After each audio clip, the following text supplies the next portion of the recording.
Con nosotros este fantástico autor de novela gráfica, de novela policíaca, de novela infantil, juvenil. Y con él, María Luisa Otero. Ella es potosina de origen. Se define como una apasionada de la literatura. Lo que más le interesa son las pasiones humanas, dice ella al desnudo. Sus búsquedas, sus miedos, sus gozos, sus sombras y las facetas profundas de la magia. Autora de Pecados y otras tentaciones fue su primer libro, y esta obra ganó el Premio de Literatura Manuel José Otón. Su más reciente publicación es Cartas y Azar, y le hemos pedido a ella que presente a Bev. A los dos, bienvenidos, Bev, con el cariño de siempre, ya lo sabes. Muchas gracias.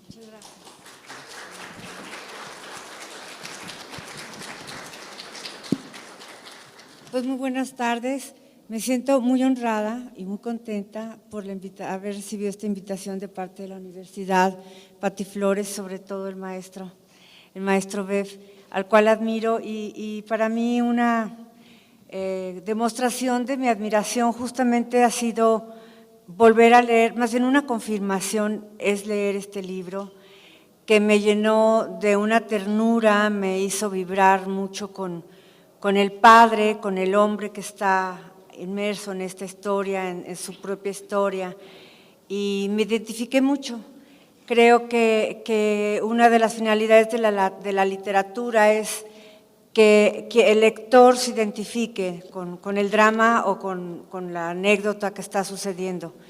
Entonces eso me sucedió en mí. Yo sé que varias personas que estén aquí, y por lo que me ha contado Bev, muchas personas han encontrado un consuelo incluso, y quisiera preguntarle a Bev, ¿en qué momento te pudiste distanciar? Porque aquí hay una historia de un padre que tiene una hija que al cabo del tiempo descubre que tiene un trastorno.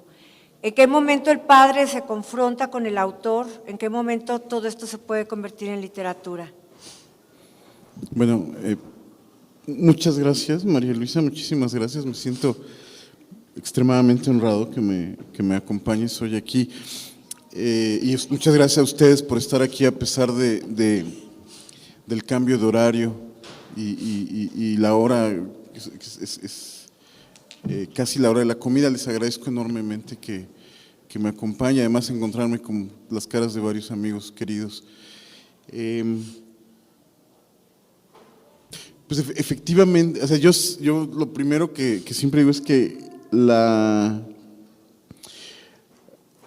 historia que cuento en Habla María es el momento más doloroso de mi vida, ¿no? Recibir la confirmación de que mi hija mayor, de que María está dentro del trastorno autista, y tuvo que pasar mucho tiempo.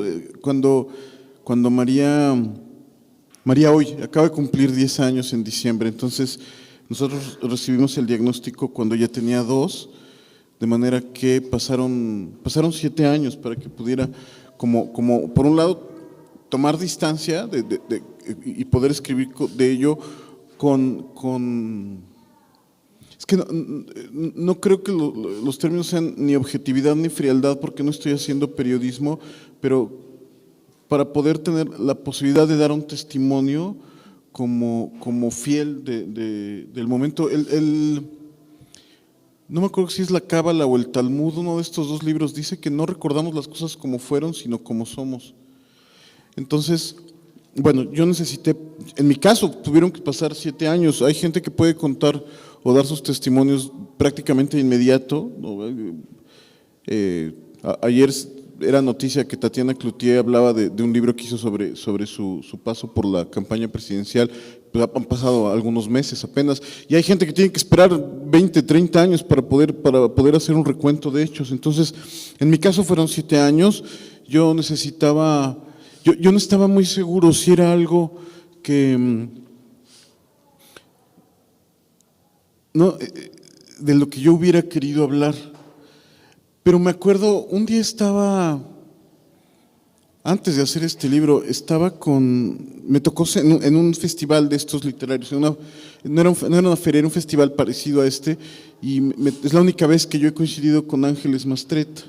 Y ella, si no soy cercano a ella, es la única vez que conviví con ella, y a la que era mi novia en aquel entonces, y a mí nos contó que me parece que ella tiene migraña, tiene una condición, creo que es migraña, y nos decía que otra escritora mayor, también muy famosa, en algún momento en una reunión ella estaba diciendo, es que me pasa esto de la migraña, y de repente esta señora se la lleva aparte y le dice, oye, como tía viejita, ¿no? Le dice, mijita, de la enfermedad no se habla. O sea, hay un pudor al respecto y yo yo soy como muy insistente en que el autismo no es una enfermedad, es una condición. Y ahí se discute mucho, cada quien tiene una opinión, pero yo estoy convencido que no es una enfermedad porque no es degenerativo, ¿no? Y tampoco deriva como en patologías, es un misterio médico y ahorita vamos a eso. Pero entonces quise dejar pasar todo este tiempo, yo no me sentía, no vi listo de hablar de cosas tan cercanas, tan íntimas, porque incluso cuando ya me animé a hacer el libro, iba a la mitad, y yo dudaba de publicarlo. O sea, yo al final todos los autores al final hablas, tú siendo autora lo sabes, al final hablas de ti mismo. Ray Bradbury decía, yo no he creado nunca un personaje, soy yo en distintas circunstancias, pero en este caso, de repente sí, estas son cosas muy personales y además me siento muy vulnerable de contar sobre el momento más difícil de mi vida. Entonces, lo que me animó a publicar, bueno, lo que me animó en primer lugar a hacerlo es que un día me invitaron a una plática en la Feria del Libro de Guadalajara con otros dos ilustradores. Uno es Gusti, que tiene un libro en Océano sobre el síndrome de Down, porque su hijo tiene síndrome de Down. Tiene dos libros, el primero se llama Malco y yo, o Malco y papá, y el otro No somos angelitos. Su hijo tiene síndrome de Down e hizo un libro maravilloso sobre su experiencia. Y hay otro autor al cual está dedicado este libro que se llama Miguel Gallardo. Miguel Gallardo es un veterano del mundo de los cómics en España, de los cómics, de la movida underground en los 80, y él publicó un libro. O sea, cuando estábamos con el diagnóstico de María, alguien nos mandó un link de un cortometraje que se llama El viaje de María. Si lo buscan en el YouTube, se llama así, El viaje de María, y es la historia de un papá, de dos papás que de repente ven que su hija tiene algo extraño y finalmente después de muchos años tienen esta confirmación. Ellos después de muchos años, y él tiene un libro muy lindo que se llama María y yo, sobre el autismo, publicado en España. Entonces, así, aunque ya conocía su trabajo de mis años punk, yo cuando descubrí que él tenía este libro, fue como un poco de luz en ese camino oscuro. Y el día que lo conocí llegué y le dije, no lo vas a creer, pero igual que tú, yo estudié con los maristas, fui punk, hago cómics y tengo una hija con autismo que se llama María. Y bueno, si esas cosas no te hermanan, imagínate. Y entonces nos invitaron a los tres, era una plática que se llamaba Papás Ilustres, y los dos tenían libros sobre su hija y su hijo, y yo no, y entonces, no por una cosa competitiva, sino pensé, a lo mejor, yo me cuestionaba mucho después del libro de Gallardo, si había algo que decir. Y lo que me parece, bueno, él tiene un enfoque totalmente distinto, él habla mucho de su vida cotidiana con la niña, pero en mi caso sentía que no había visto yo ningún libro que hablara como de ese proceso del diagnóstico, y pensé que a mí me hubiera sido muy útil, y mi decisión final de publicarlo fue, incluso cuando ya llevaba más de la mitad y que dudaba, lo que me animó fue pensar que probablemente le podría ayudar a alguien que estuviera en las mismas circunstancias que yo. Hace rato me preguntaba alguien de la prensa que si es un libro es que ven monos y dicen, son para niños. Y no, yo por primera vez tengo muy claro, en general mis cómics y mis libros los puede leer cualquier persona, pero aquí estoy como, no porque no los puedan leer los niños, aquí tengo una lectora divina entre el público que se llama Mónica, pero es un libro que está muy pensado para los papás. Por primera vez va así con esa dedicatoria. Fíjate que a mí, como te decía, es un libro que a mí me hizo descubrir tras de ese autor una parte muy tierna, o sea, y cómo lo expresas con esos dibujos que en apariencia podrían no decir nada, o sea, cuando siente el golpe de la tristeza y se deprime, entonces está el papá en un sillón, hecho bolita, esperando que pasen los días. Y es algo muy conmovedor, y yo creo que todos como padres, yo soy madre de 3 hijos, y mis 3 hijos tuvieron algo que llaman pues el TDA famoso, ¿no? O sea, pero no era que mis hijos fueran latosos, o sea, había una condición física para que pudiera tratarse de esa manera. Entonces, en los tiempos en que mis hijos tuvieron esto, sobre todo la mayor, era así como como una cuestión, un juicio, una condena, como si quiero fuera más allá, o sea, una locura, alguien que está enfermo. Es muy trágico, o sea, ¿cómo enfrentas a algo así, no? Por eso me hace muy admirable que tus dibujos sean tan elocuentes. Eso ahorita lo quiero encontrar en lo que sigues platicando, porque ese dolor de padre y en el que te das cuenta, además de que tus expectativas ya no existieron. O sea, yo me acuerdo que yo tenía una niña chiquita, y yo me imaginaba como mis amigas que se salían y dejaban a sus hijos con su suegra o con su mamá, pues que puedan ellas hacer su vida, y yo nunca lo viví, ni mi suegra, ni tuve yo mamá, y cuando mis hijos empezaron a estar más grandes y salió esta cuestión, por eso entendí tanto, por eso me dolí, por eso me integré tanto en la emoción con este libro tuyo, porque el día que descubrí que mis expectativas eran una puñeta mental, me sentí muy dolida, era un duelo que yo tenía que vivir. ¿Tú cómo te sientes al respecto? Yo tuve un gran aprendizaje ahí bueno, muchas gracias. Quería contar algo sobre el dibujo que a mí me parece, sí, cuando está tirado en el closet. Tiernísimo. Me la pasé muy mal ese día. Yo he hecho casi una posición casi política el decir que los cómics sirven para contar historias complejas. O sea, pensamos en los cómics, lo que me pasaba hace rato, sobre todo desde fuera del mundo del cómic, que además es muy pequeño. O sea, cuando ubicamos, y especialmente ahora con el cine, dices cómics, piensas, o la mayoría de la gente piensa superhéroes o historietas infantiles. Y a mí me parece que es un medio que sirve para contar historias muy complejas. Entonces yo buscaba, o he buscado con todos mis libros de cómics, que son ya casi 10, contar historias complejas. O sea, me divierto mucho leyendo superhéroes, por ejemplo, pero a mí me parece que esto es como el cine. O sea, puede haber películas de Eugenio Derbez, ¿no? Y puede haber cine de los hermanos Coen o de Jim Jarmusch. Es decir, o sea, el rango es muy amplio, y a mí me interesa estar del lado de Jim Jarmusch. Entonces, pero justo para este libro usé el dibujo más caricaturesco que he hecho. Es un dibujo casi abstracto, los personajes están hechos con bolitas y pelotitas. O sea, Esto me encanta. Es que además el libro… Es que cómprenlo, de verdad es un libro de amarse, porque aparte lo que admiro, perdón que te interrumpa, no quiero que se me olvide, lo interesante, bueno, estamos acostumbrados a que el lenguaje verbal sea nuestro medio de expresión. Entonces, cuando encuentras la posibilidad en un lenguaje como el dibujo, pues se abre una gran gama y hay que tener una habilidad específica para hacerlo, ¿no?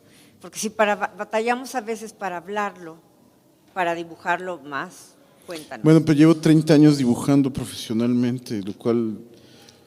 Sí, pero de tu historia, de tu corazón, no, yo creo que no hay nada que te prepare para contar tu historia. Ahora, yo lo dibujé porque si lo hubiera escrito me hubiera sido insoportable. O sea, yo no podría haber hecho este testimonio escrito, me ha sido muy doloroso. Pero contaba que cuando lo dibujaba, cada página, yo soy… para los estándares del oficio, yo soy un dibujante muy rápido. O sea, yo dibujo muy rápido. Entonces hacía una página de estas más o menos en un día y medio. Entonces, que es rapidísimo, porque hay gente que es mucho más lenta. Entonces, cada página para mí fue como una sesión de psicoanálisis.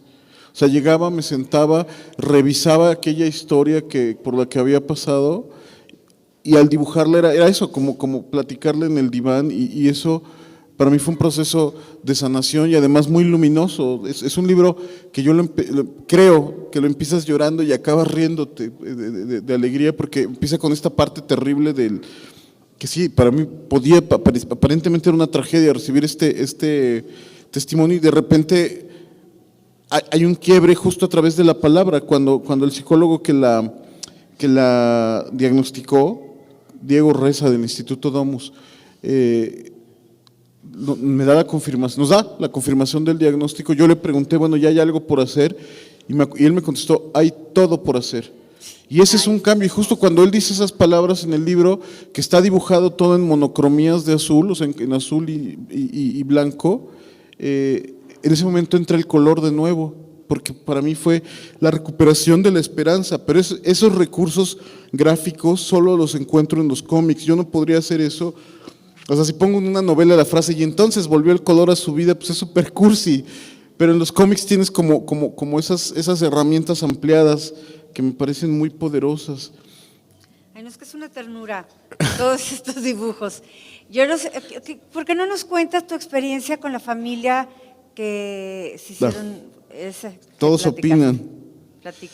Es que, y aquí lo sabrán todos, bueno, y tú misma que tuviste estos retos especiales con tus hijos, todo mundo tiene una opinión.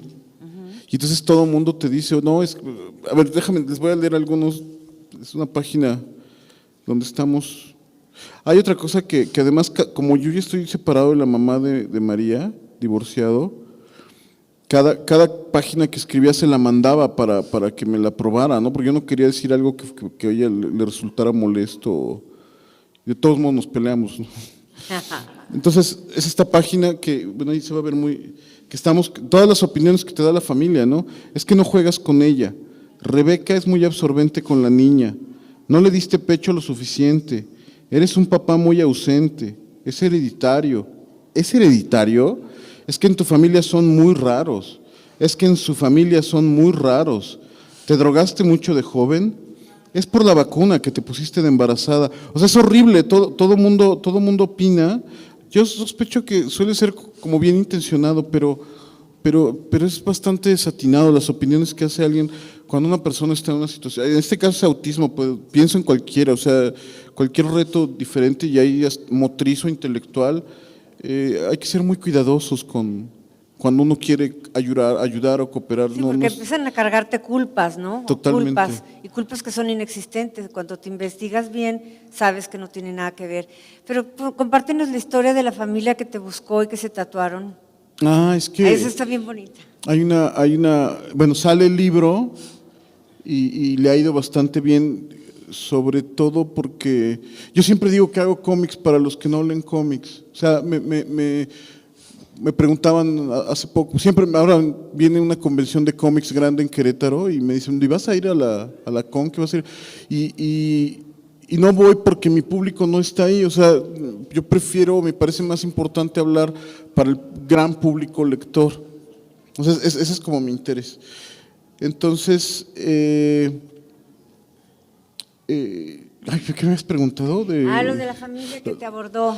Claro, entonces, pues es que me parece, como es un público mucho más amplio, y además como este libro sí está como muy pensado en esta comunidad de papás, que es una comunidad gigantesca. Un día me llega un correo fue por el Facebook, llega una foto de una chica joven, un matrimonio joven que tiene una niña con autismo y que se tatuaron uno de los dibujos del libro. Hay una página en la que hablo de que de la dificultad de comunicarse con una persona con autismo, pero que además yo me imagino que la vida interior, bueno, lo percibo, aunque no me puedo comunicar, ¿no? Que la vida interior de la nena es riquísima, y bueno, me doy cuenta por las cosas que dibuja. Y entonces hubo una pareja, dos papás que se tatuaron este dibujo. Ay. Y eso se volvió viral en redes y fue como súper conmovedor, porque además lo único material que te puedes llevar a la tumba, que no es ni el dinero, ni el prestigio, nada, es un tatuaje. Eso sí te lo llevas al hoyo, ¿no? Y entonces que a alguien le guste y le conmueva tanto un dibujo tuyo como para tatuárselo, es el premio más grande que le puede dar a alguien un dibujante. A un dibujante, Claro. a un- Y esa parte humana con la que te identificas, yo también lo sufro, o sea, es como una marca, ¿no? Sí, claro, claro, pero fue muy conmovedor. Y luego apareció otra pareja que también se hicieron el tatuaje. Entonces, es cuando te das cuenta que valió la pena, pues, o sea, que esta vulnerabilidad que yo percibo en el personaje del libro, que al final de alguna manera soy yo, vale la pena, ¿no? Como jugársela, porque es un libro que le está diciendo cosas a otras personas, cosas que a mí me hubiera gustado que me dijeran Claro. hace 8 años. Pues Y bueno, eso ha sido muy, muy entrañable. es como la magia de un escritor que hace literatura, poder transformar aquello que quiere decir en algo que aparentemente es simple, pero como digo, a mí se me hace muy complejo, poderle dar la expresión que quieres a la caricatura y que ese lenguaje te exprese, ¿no? Entonces, pues yo te felicito porque Muchas es un libro que gracias. me encantó y me enterneció mucho y ojalá que a todos les guste, que alguien que lo haya leído nos pueda dar la opinión o alguien que tenga una pregunta. Sí, claro. ¿Hay quien le pase el micrófono?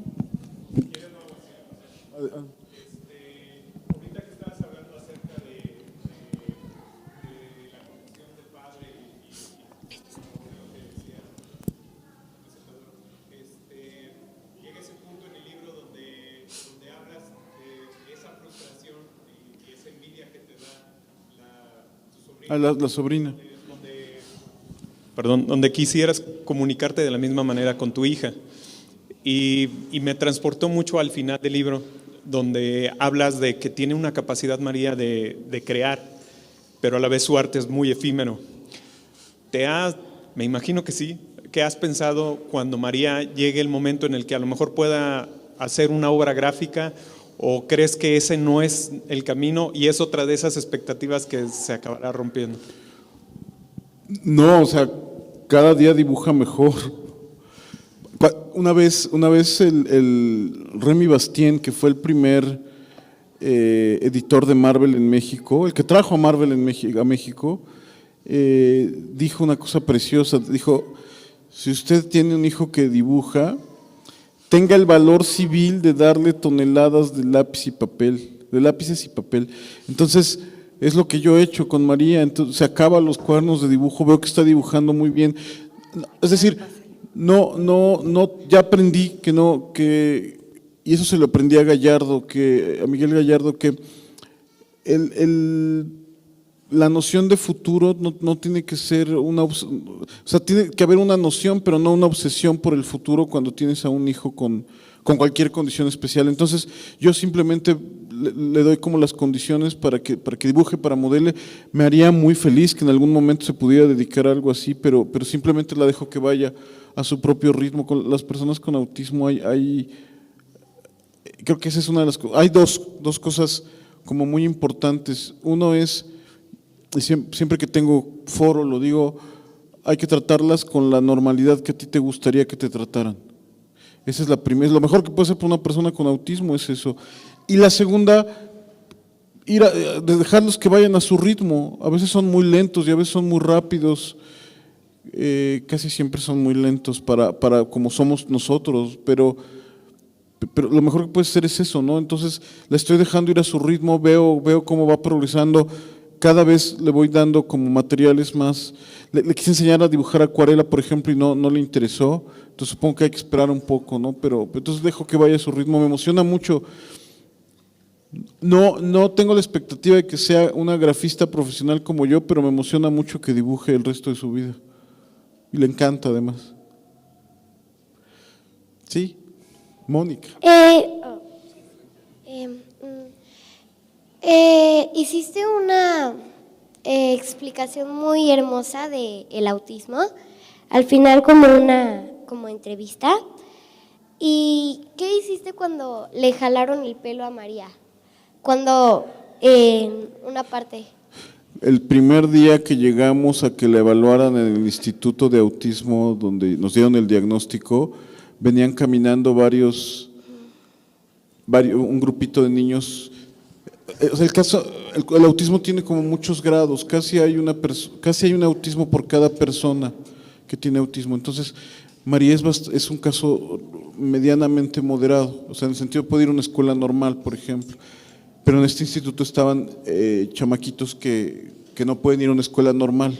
Entonces era un grupo con un autismo más fuerte y de repente llegó un niño y le jaló el cabello así a María, ¿no? Y pues yo me derrumbé, pues me dieron ganas de agarrarlo a patadas.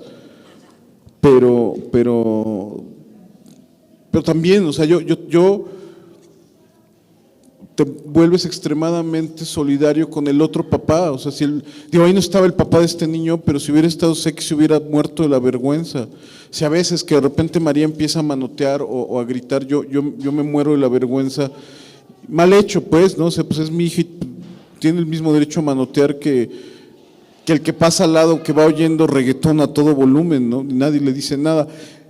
Entonces en ese momento quería agarrar a patadas al niño, pero tuve que hacer eso. Pensé en los papás de él y además que él no lo puede controlar.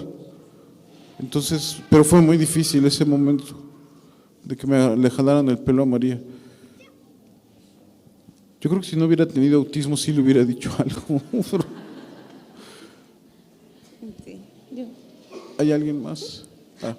Bueno, yo te quería preguntar, bueno, primero felicitarte. Muchas gracias. Porque sí es cierto lo que dices que, bueno, yo la verdad es el único libro tuyo que he leído. Mi esposo ha leído todos tus libros. Muchas gracias. Y tanto mi mamá como yo, o sea, se me hizo bien raro que mi esposo lo dejó como en el mostrador y lo leímos por curiosidad y sí es cierto, o sea, lloramos, nos conmovió muchísimo, tanto a mi mamá como a mí. Entonces yo te quería preguntar qué se siente. No sé si es tu parte más vulnerable, pero me imagino que es una parte muy vulnerable. O sea, ¿qué se siente abrirte así y compartir eso con un montón de desconocidos como los que estamos ahorita? Y si crees que eso es algo positivo, porque creo que a lo mejor perdemos mucho, siempre tratamos como de dar la mejor cara, ¿no? Con filtros y todo, y como que siento que, no sé, yo personalmente pienso que eso mejoraría el mundo.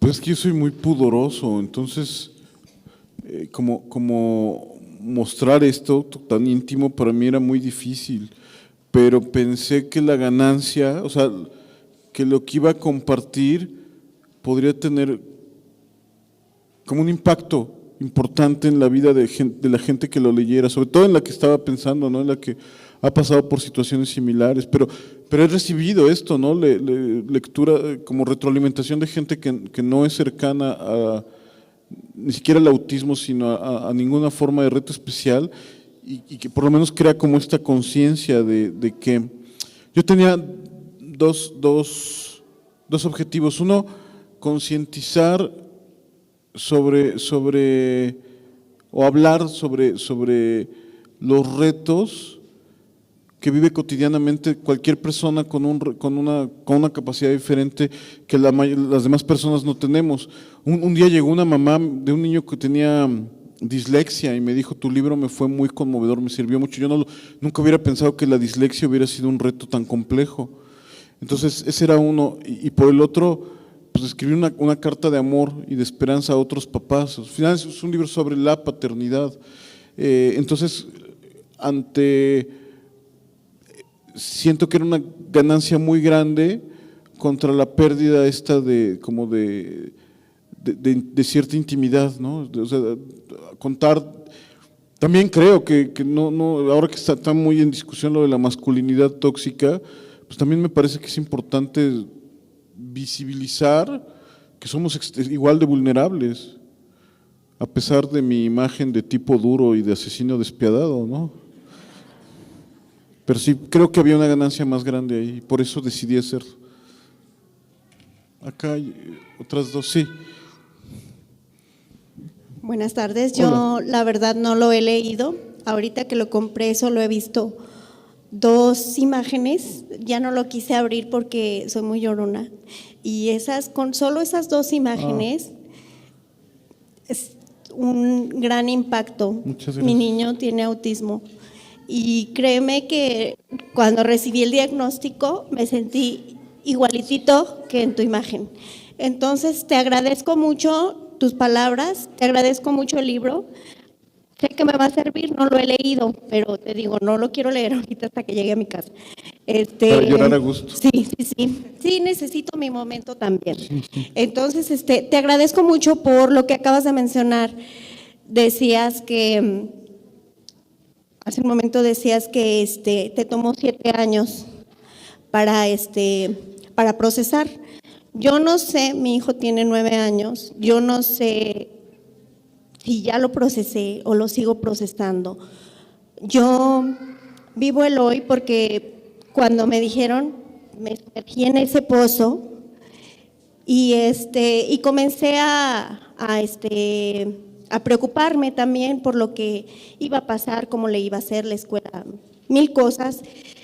Y ahorita vivo el hoy, pero te agradezco la empatía que tienes como padre, porque tú ya lo pasaste, lo hemos pasado otros papás que a lo mejor estamos aquí, pero todavía hay chicos que se están diagnosticando día con día y tener esta herramienta en sus manos que sepan que otro papá se siente igual que tú, te agradezco mucho.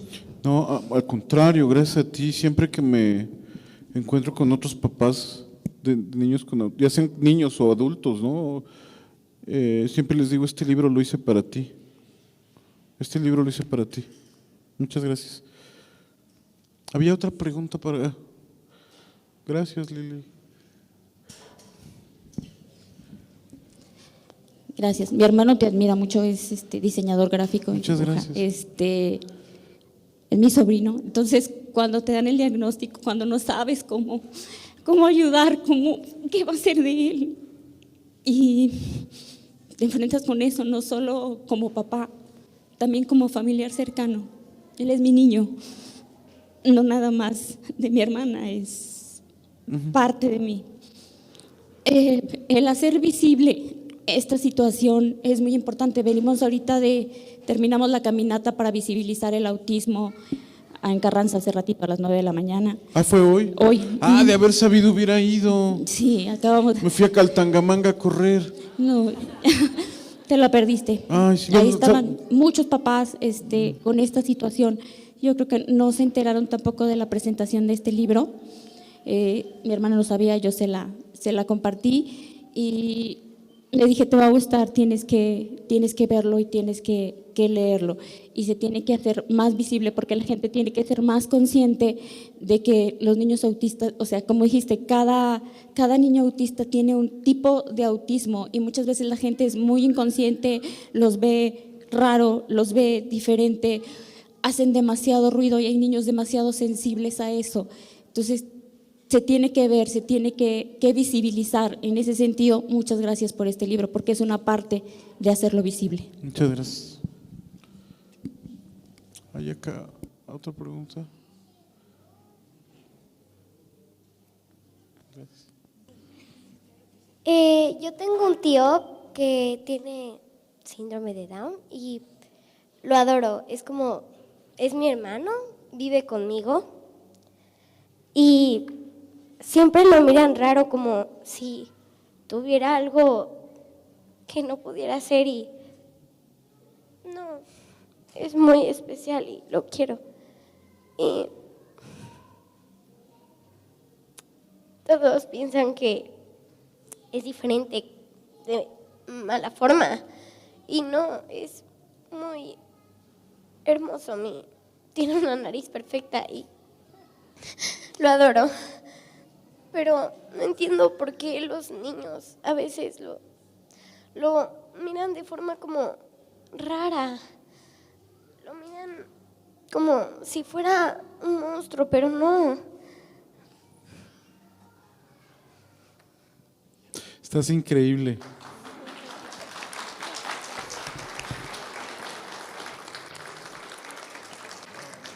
Yo no creo hacer una revelación sorprendente si te digo que fui siempre un niño muy raro. Y tan es así que el libro anterior, antes de que siquiera supiera que iba a ser Habla María, hice mi novela gráfica anterior es un libro que se llama El Instante Amarillo, y es sobre la historia de una niña que además en aquel momento decidí que se llamara María y la basé en mi hija, aunque la María del Instante Amarillo es una niña de 13 años y María tenía 8 cuando yo hice o 9 cuando yo hice el libro, y es la historia de los niños raros, o sea, incluso en el libro, en El Instante Amarillo no lo digo, pero esta es una niña que también tiene autismo, de otro perfil, lo que antes llamaban Asperger. No lo digo, no, porque me parece que la gente lo tendría que… Pero es esta niña que tiene problemas para relacionarse, que es muy creativa, entonces es algo que conozco perfectamente, ser el raro, el freak, el extraño,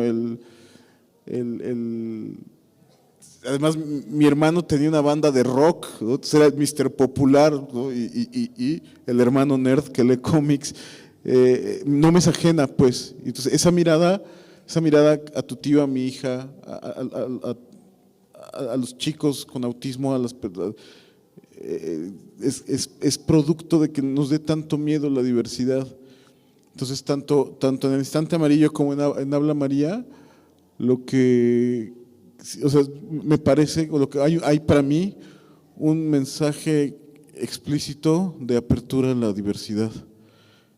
Me parece que es importante. Y bueno, muchas gracias. ¿Alguna otra? Sí, muchas gracias.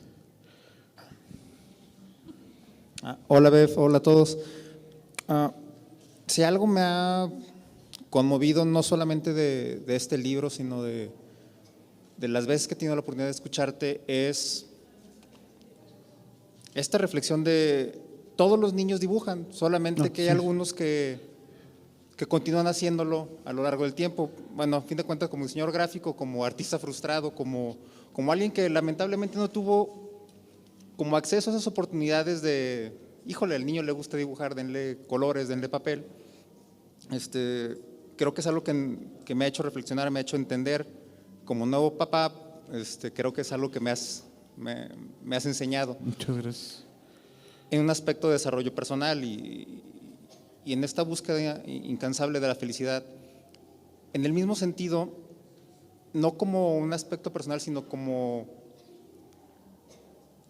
sociedad, como este estado actual de las cosas en las que es evidente que no estamos sabiendo cómo encontrar el clic entre las personas y cómo hacernos funcionar como sociedad. ¿Qué identificas o qué crees tú que como papás les estamos sesgando a nuestros pequeños, les estamos quitando, no como continuar dibujando, sino como otras cosas que los pequeños hacen de manera natural y que nosotros no nos estamos dando cuenta y que no les estamos intensivando a que lo continúen haciendo? Gracias. Pues, muchas gracias. Eso lo decía Moebius, que todos los niños dibujan igual y los que siguen haciéndolo se hacen buenos, pero la mayoría lo abandonan. Yo sé que es un privilegio, yo todos los días me paro y digo, qué bonita es la vida, porque yo me dedico porque me pagan por dibujar y por imaginar cosas. Es un privilegio en un país además con condiciones económicas tan adversas para más del 50% de la población en pobreza extrema, y ya no me arranco. A mí me indigna todos los días me indigna lo que pasa en el mundo.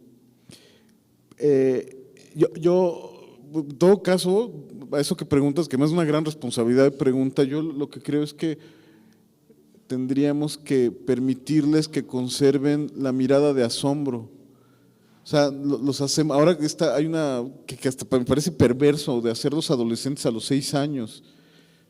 Y me parece que lo que les arrancamos, sexualizar a las niñas y a los niños desde chiquitos, hacerlos cínicos, oscuros, rebeldes, festejarles como todos estos comportamientos que creo que deberían aparecer después. Y lo que creo es que les estamos robando la niñez y les estamos robando la mirada de asombro, ¿no? El adolescente todo le da igual, así, ya le puedes poner el prodigio más grande y dice, pero el niño todo lo ve con esta mirada de asombro. Entonces, si yo pudiera hacer algo por mis hijas sería que siempre mantuvieran la mirada de asombro, que siempre les fascinara ver a una Catarina y ver lo prodigiosa que es una Catarina, o ver la belleza de un árbol, o también, ¿no? Ver con ojos de fascinación la caricatura del Spider-Verse, del Hombre Araña. O sea, me gustaría creo que deberíamos trabajar, bueno, en esto que hablaba de la diversidad, pero también que no pierdan la mirada de asombro, que se sigan fascinando, porque vivimos en un mundo fascinante. Me sorprende que haya esta obsesión que tenemos luego por ovnis y fantasmas y cosas sobrenaturales, cuando la naturaleza es bastante fascinante. Sería eso, ojalá tu hijo o hija, o tus hijos, siempre vean el mundo con asombro. Muchas gracias. Sí, Yamel. ¿Qué tal? Yo te quiero agradecer este libro, yo ya lo había leído, nada más que normalmente no me lo devuelven, entonces lo tuve que volver a comprar. Pero es bien padre porque cuando te dan el diagnóstico, bueno, hay quien se derrumba, pero hay quienes nos fingimos ser fuertes, y entonces es difícil explicar por lo que estás pasando en primera persona. Entonces, la verdad, este libro yo te lo agradezco porque es muy fácil decirle, mira, yo suelo aparentar fortaleza, pero ¿quieres saber por lo que estoy pasando? Claro. Y es muy fácil de entender. Mi abuelita, bueno, en paz descanse, pero sí se logró saber del diagnóstico de los niños.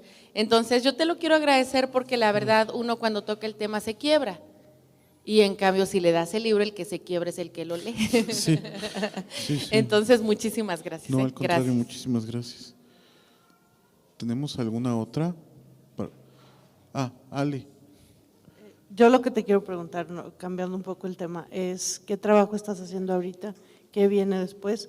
Y si vas a volver a la ciencia ficción pronto. Muchas gracias. Después de acabar con Habla María, tuve la invitación de Eduardo Rabasa de Sexto Piso, nos juntó a Paco Hagenbeck y a mí, nos dijo, van a ser los 25 años de la muerte de Colosio y hay que hacer algo. Y entonces hicimos, lo que busqué fue hacer un cómic que no se pareciera a nada de lo que había hecho anteriormente. ¿Tú traes uno? ¿Me lo prestas un segundo? Pues que estamos haciéndole propaganda a la tienda de enfrente, pero ¿lo compraste aquí? Aquí está el sexto. Bueno, aquí está. Matar al candidato. Muchas gracias. Además es un estilo de dibujo totalmente distinto. Yo siempre dibujo estos muñequitos así como simpáticos. Yo soy un heredero gráfico de Abel Quesada. Entonces, cuando aquí me planteé hacer un dibujo totalmente distinto, y es una historia así violenta de conspiraciones, es un thriller político, muy violento, bueno, no violento gráficamente, pero todo lo que sucede son cosas horribles. Lo tuve que hacer muy rápido, o sea, a contrarreloj, y cuando lo terminé, acabé como muy asqueado de la política mexicana, y ahorita estoy haciendo estoy ilustrando 2 libros para niños, de 2 autores diferentes, como para descansar de tanta maldad y fealdad que hay en el mundo, ¿no? Este libro se trata de la maldad en el mundo. Y volver a la ciencia ficción, sí, es que tengo 2 deudas. Una es que tengo que cerrar la serie policíaca, porque además la última novela queda como con varias, de mis novelas policíacas queda como con varias interrogantes que tengo que responder, y además no pasan 2 semanas, un mes sin que alguien en Twitter o Facebook me ponga, ¿cuándo va a acabar la serie policíaca? Entonces, bueno, siempre digo, no, ya estoy trabajando en eso. O sea, ya sé, me tengo que sentar a hacer esa, y sí quiero volver a la ciencia ficción. El problema es que estoy casado con una matemática que trabaja en un instituto de física, entonces cada que se me ocurre algo llego y le digo, oye, ¿qué te parecería que, no? ¿Qué te parecería que llegara una inteligencia extraterrestre y que se comunicara con teoremas? Y dice, no. Y, oye, ¿cómo verías que el acelerador de partículas accidentalmente provocara un bodo? Entonces tengo que encontrar una muy buena idea. Había prometido hacer una novela gráfica de ciencia ficción. Tengo empezada una que además publicó un un fragmento en un par de revistas hace pocos sobre robots militares y quizá esa me gustaría completarla, me daría mucha tristeza que se quedara inconclusa y quisiera volver a la ciencia ficción como de novela juvenil. Tengo un par de ideas. Desgraciadamente no soy tan rápido como Hagenbeck, que publica 15 libros al año. Me gustaría ser la mitad de rápido. Pero sí. O sea, el otro día venía con una amiga, veníamos en el auto y me dijo, es que tú lees mucha novela policíaca, ¿no? Y le dije, no, yo leo mucha ciencia ficción, ese es mi gran amor en la vida. Así que sí, espero que sí. Ahora, justo el libro, uno de los libros infantiles que estoy haciendo es un libro de ciencia ficción para niños. Ya le hice 2 libros a María, entonces me toca hacerle uno a Sofía, y con la mamá, que es matemática, estamos haciendo un libro sobre Sofía en el país del infinito. A ver qué tal. ¿El de Colosio o el de el autismo? Para hacer bueno, en general, para hacer una novela gráfica es muy complicado. Bueno, qué bueno que preguntas eso. Me pregunta que qué pasos tuve que seguir. Porque es un lenguaje, o sea, cuando tú cuentas todo con palabras hay como toda una estructura narrativa muy específica, pero cuando son cómics, las imágenes y las palabras se complementan, incluso yo digo que no es que se complementen, se hacen establecen una complicidad de amantes. O sea, en un libro ilustrado, y siempre pongo el ejemplo que todos conocemos de Alicia en el País de las Maravillas, para mí las ilustraciones de John Tenniel del siglo XIX es el libro ilustrado perfecto, porque se complementan el texto y la imagen, son indisolubles, no te echan a perder el libro viendo las imágenes, en fin. Y entonces cuando un libro está ilustrado así, para mí es como una buena pareja de baile, pero en los cómics tiene que ser una pareja que por lo menos se agarra a besotes apasionados, ¿no? Una pareja de amantes apasionados. Y yo sostengo que en los cómics la palabra y la imagen se multiplican, no se suman. Entonces, más que hablar de pasos específicos, lo que creo es que estableces estrategias narrativas en las cuales la palabra y la imagen tienen este equilibrio. No, es tirado definitivamente a la imagen, pero la imagen tiene que tener una especie como de gramática y de estructura narrativa que es complicada. Y además, si yo escribo, una cosa como que pasa en el de Colosio, ¿no? Que escribo, entonces fueron a Lomas Taurinas al meeting, pues escribir, el acto mecánico de escribir esa frase me toma segundos, pero dibujar el meeting de Lomas Taurinas me tomó 2 días, porque dibujé asistente por asistente, entonces tiene esta gran complejidad. A mí me gusta más hacer cómics que escribir, por eso mismo. Gracias. ¿Ya listos? Sí, una última. Bueno, nada más para felicitarte, agradecerte este libro tan maravilloso y sobre todo yo creo que por el hecho de convivir con personas tan especiales, de las cuales yo creo que aprendemos todos los días. Nosotros como familia tenemos un sobrinito, Joaquín, también de 9 años, el cual cambió la dinámica de toda la familia. Entonces, a pesar de que ya tengo yo mucho tiempo trabajando con chicos con necesidades, con capacidades diferentes, no es lo mismo. Entonces, el hecho de vivirlo, yo creo que nos permite aprender cada día, sobre todo ser más humanos. Entonces, te agradezco muchísimo el haber hecho este maravilloso libro y sobre todo por compartir esta experiencia tan maravillosa. Muchísimas gracias. Muchísimas gracias. Pues les agradezco mucho que me hayan acompañado. Voy a firmar libros aquí. Bueno, si alguien quiere que le firme un libro o algo. Muchísimas gracias.